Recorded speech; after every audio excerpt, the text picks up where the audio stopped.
Hello Power Rangers Lightning Collection fans, and welcome back to Lightning Storm, the series where lightning always strikes twice as we talk about everything that has happened in the past week for the Power Rangers Lightning Collection. Now this week we didn't really have a lot of brand new news, but kind of just recapping what we got going on so far, kind of some follow-ups to the Wave 9 reveals from last week, and of course also a little bit of follow-ups to the TMNT leak news from last Saturday. So let's go ahead and get right on into it.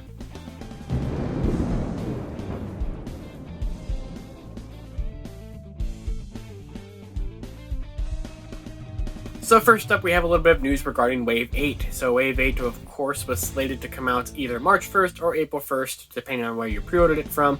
But it has finally been starting to ship out from Entertainment Earth and Amazon. So Entertainment Earth started tripping out a little bit with SPD Pink and Lost Galaxy Red, but now they're shipping whole cases. And Amazon started charging people and shipping out Dino Thunder Blue, Lost Galaxy Red, and SPD Pink.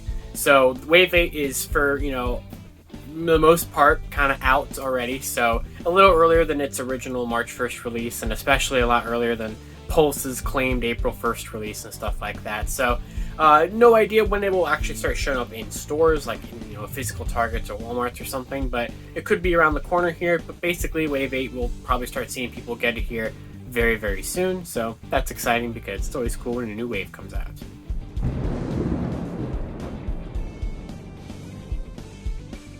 Alright, so I wanted to follow up some news regarding Wave 9 following its reveal from last week. So last week, of course, we talked about following the Fan First Friday event on the 12th, Wave 9 being fully revealed, so I'm sure everyone, of course, knows what it is at this point with SPD Green, Lost Galaxy Blue, In Space Black, and the Mighty Morphin Tenga Warrior. But we did get a little bit of updates to information, which was in that video. I put it up on the screen in form of text, because it was information we didn't have at the time that I made the video, but then we found out pretty soon.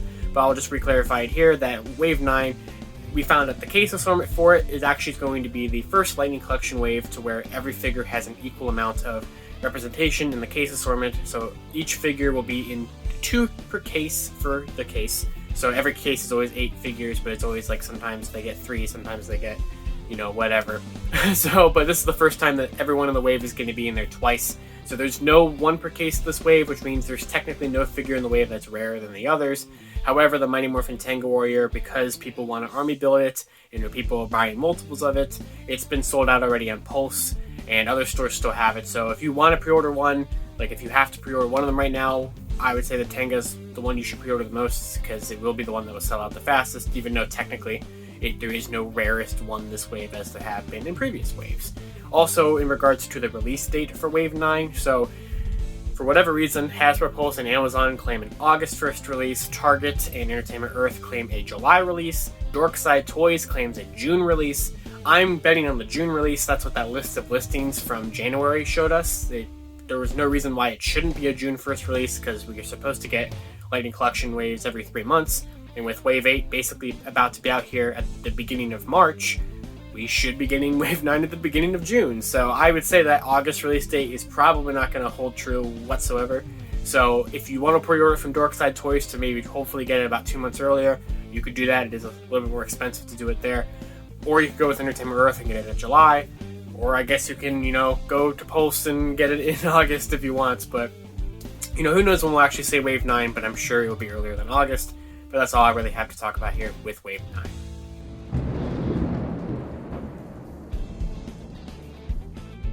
We do actually have some Hasbro Pulse, just general news. Doesn't exactly pertain to Lightning Collection directly, but if you are a Hasbro Pulse Premium member, so if you might remember, back when Hasbro Pulse launched back 2 years ago during February of 2019, around the same weekend as New York Toy Fair 2019, if you made a purchase that initial weekend, you had free Hasbro Pulse Premium for all of 2019, which then they extended to the first 2 months of 2020 to make it 1 full year. Then they extended it to August of 2020. Then they just kept going and never took it away from anyone. And now they're taking it away from people. So if you were a Hasbro Pulse Premium member, part of that initial batch, if you haven't paid for it separately somewhere else at other point in time, that will run up at the end of the month, and you would have to renew on March 1st, 2021. So that's about a little less than 2 weeks away. So yeah, it's unfortunate that they gave almost no heads up on that whatsoever. It is a $50 charge to renew Hasbro Pulse Premium for 1 year. Personally, I don't see a lot of benefits in doing that. Of course, you get the free shipping, you get early access to convention exclusives like last year. Lord Dragon Evolution 3 went up a day earlier for Hasbro Pulse Premium members than regular, Hasbro Pulse users. So if it's worth it to you, if you order a lot of stuff from Pulse or you collect more than just Lightning Collection, it definitely could be worth it in the free shipping aspect just there alone. But that is something, since it does technically relate to Lightning Collection because, Pulse and everything is all connected. Wanted to mention it here really quickly, but yes, that will run up for people at the end of the month, and you have to renew on March 1st if you still want those perks, if they were worth it to you.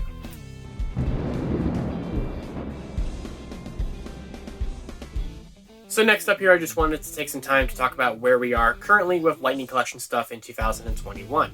So I like to do this every time we get a reveal, because the series on Lightning Storm is all about talking about everything in the Lightning Collection world news, and so we kind of have to look forward to some news to talk about, not that there isn't always something we can discuss. But following Wave 9, what can we look forward to next? Well, we have, as of this point in time, the most amount of Lightning Collection figures that are already leaked that we've ever had before. Now, a lot of them are still locked behind code names, but some of them we are pretty confident in what they are. Others we know the season, others we know the color, others we're just guessing, and that they could definitely be correct. So I just kind of wanted to give everyone a quick crash course here of just what do we have that's currently been leaked for the Lightning Collection, because, yeah. Now, I know a lot of people were expecting, including myself, that last week during the Fan First Friday, alongside Wave 9, we thought they were going to reveal Monsters Wave 2, because the list of listings seemed to claim that Monsters Wave 2 was going to be released alongside Lightning Collection Wave 9 on June 1st. So that didn't happen, so I don't know what's happening with Monsters Wave 2, but as of right now, I am personally expecting Monsters Wave 2 to be the next reveal, whenever that would be. I don't know if they would just do that on a random Twitter drop, which is not, out of the question. I don't know what they would do with it all. But kind of just taking a look at everything here, no, not in any particular order. So here we go. So first, of course, we have Monsters Wave 2. Guy and Piranha said we've known about these for a long time. They are slated to be out in June. We don't know what's going to happen with when they're going to be revealed or what they look like or anything, but we have those two. Then we have Monsters Wave 3, which the more and more I think and see information about it, the more I'm inclined to believe that this is Monsters Wave 3. And that would more than likely be the BLM Sputnik and LGY Little Bane codes, which we know will be something from Lost Galaxy and in space. We don't know what though. So those are slated according to the list of listings for a September 1st release, which is, according to that list, a very busy day, because that is also when we have Battle Packs Wave 2. Battle Packs Wave 2 we already know is SRE Nuclear Venus, which we have further evidence because of last weekend to prove that Venus is more than likely our code for yellow. So if that is the case, it would probably be Mighty Morphin Yellow versus someone. Whether or not that be Aisha or Metallic Armor or something, no idea, but it seems like we might be getting an MMPR Yellow re-release of some kind in this Versus pack alongside some villain from MMPR of some kind. Then joining that pack in Wave 2 would be the BLM Earth Silver Photon pack, which we already know that BLM Earth will be TJ, the In-Space Blue Ranger, fighting someone who a lot of people, including myself, speculate will be Psycho Silver, to reference the 5 of a Kind episode from In Space. I feel like that just makes the most logical sense there. And then also on September 1st, according to the list of listings, we have the next wave of Power Rangers Lightning Collection mainline figures, Wave 10. So we do know that the codes for Wave 10 are BLM Parsec, which would be In Space something. We have Val Mercury, which would be a Green Ranger from an unknown season at this current time. We have ZTH Venus, which should be Zeo Yellow if Venus is yellow and ZTH continues to be Zeo, but as we just saw with Wave 9, ZTH Tanga ended up becoming the Mighty Morphin Tanga Warrior.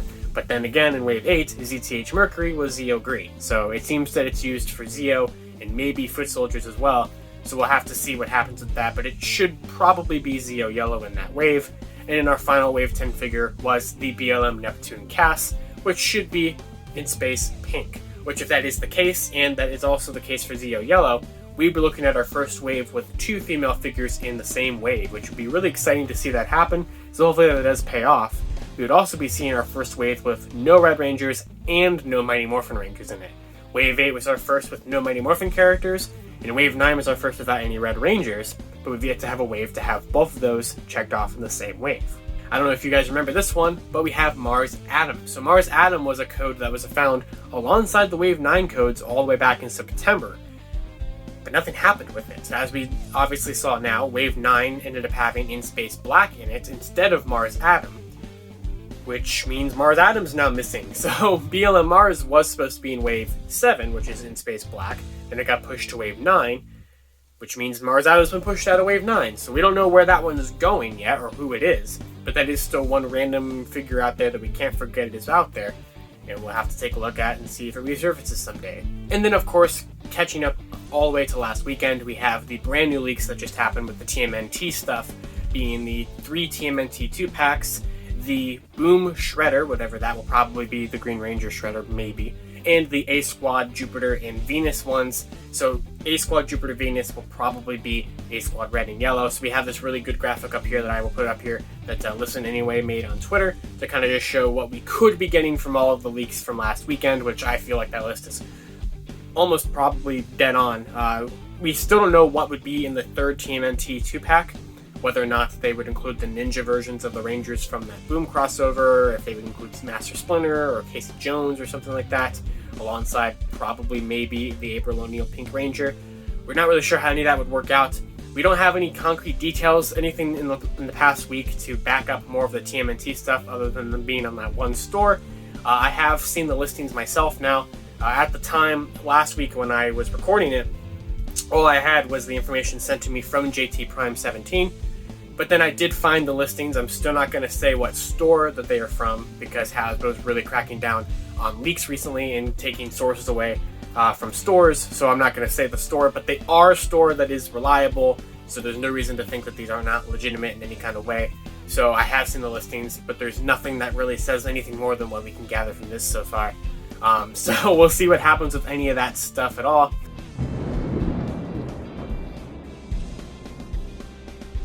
Alright, so before we go here, the last thing I wanted to talk about here on Lightning Storm for this week, before we get to the Lightning Strike of the week, was just a little piece of information that could lead to Lightning Collection news, but I'm not super anticipating it on.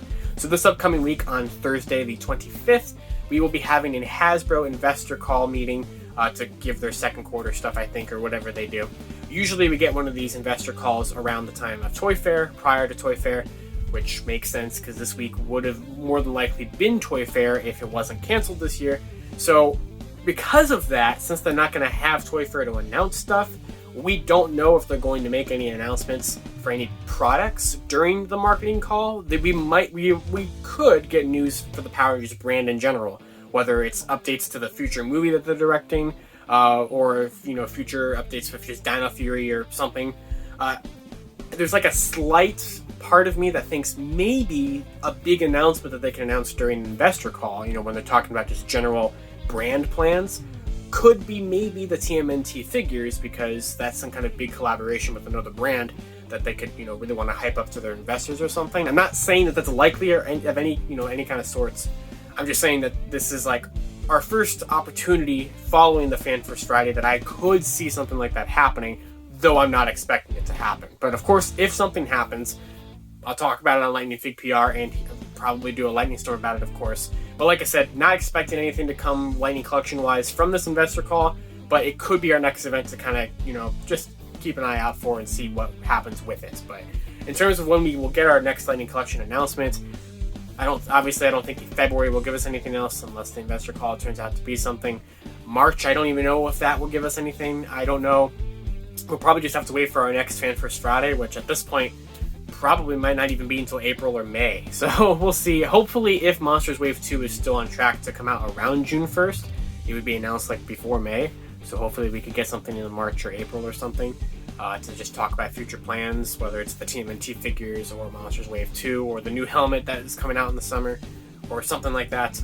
But that's all we really got for Lightning Collection news for this week. So let's go ahead and get into our Lightning Strike of the week.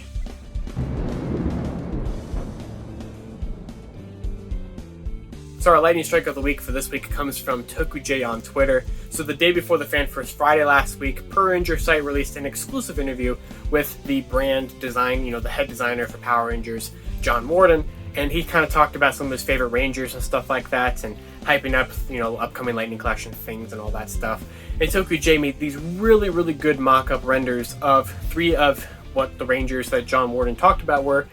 and these look fantastic. So they made up some mock-up renders of what Lightning Collection figures could look like for the Red Turbo Ranger, the In-Space Silver Ranger, and the Time Force Quantum Ranger. And they did a bang-up job. I think they look really, really good.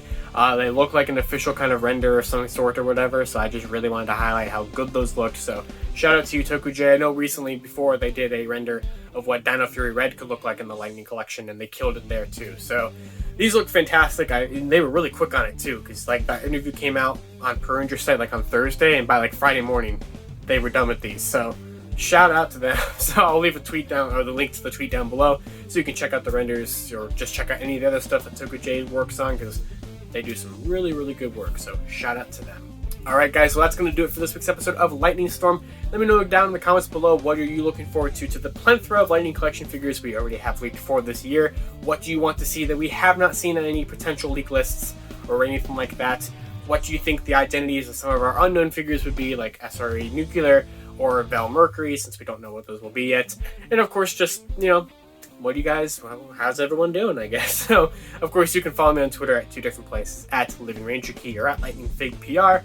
And I'll see you guys for the next episode of Lightning Storm, where lightning always strikes twice.